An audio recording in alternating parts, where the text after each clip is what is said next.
I don't know about you, but maybe yours is not off to the best start like mine. But guess what? It's Monday. It's lunchtime. Let's hop into the Word and let's see what encouragement we can get out of it. All right? All right, here we go. Let's hop in. We are in Mark chapter 1, verses 12 and 13. Here's what we read. The Spirit immediately drove him out into the wilderness, and he was in the wilderness 40 days, being tempted by Satan.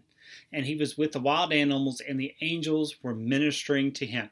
All right, if you pick up right there, that's going to be a little bit odd.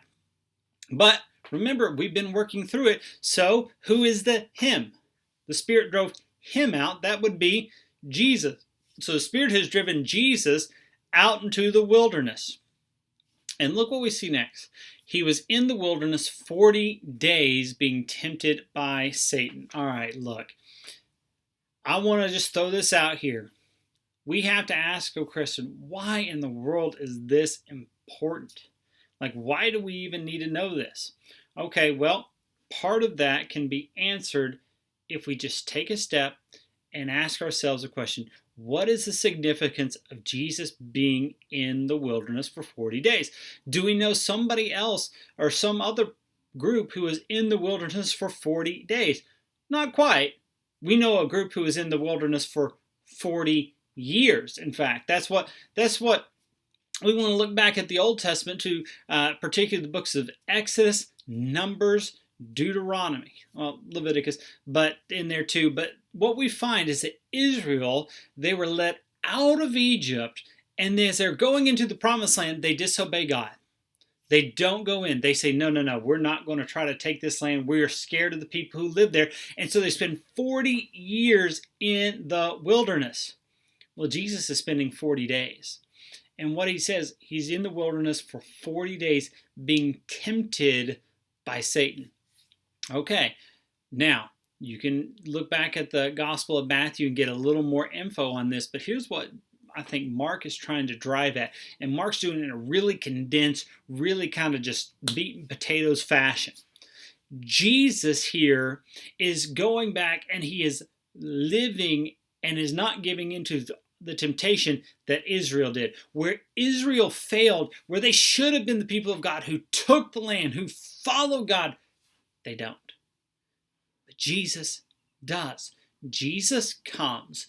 Jesus lives. He succeeds where we fail. All those places that we are tempted, all those places that we are tried, all those places that we fail, Jesus succeeds. So, we've asked our who, now we know what, and so the question that we have to ask now is, what does this tell me about God? What do I learn from this particular passage about God? Well, I think we can break this down. Simple, that God has a plan to make all things perfect in Jesus Christ.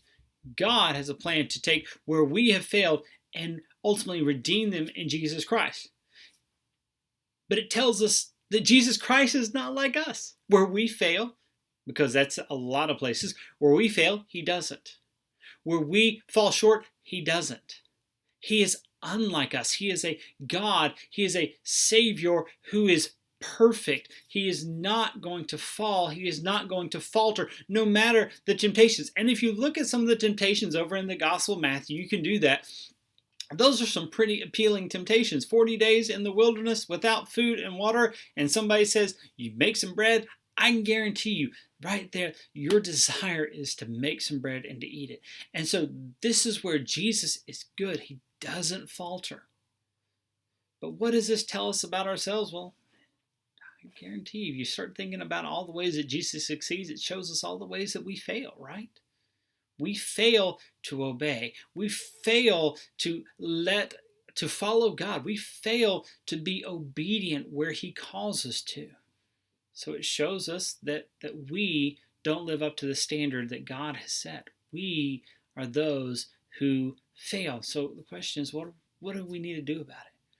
What is God calling you to do about this? All right. Maybe there's some area in your life right now that God is putting his finger on, just kind of sitting there going, yeah, right there, that's what needs to change. Well, it's telling you that that, yeah, Jesus has the power to overcome that. You need to follow and obey him. So I encourage you, take those steps and do that. All right, my time is up. Thanks so much for your time. Have a great rest of your Monday, and I'll see you back tomorrow.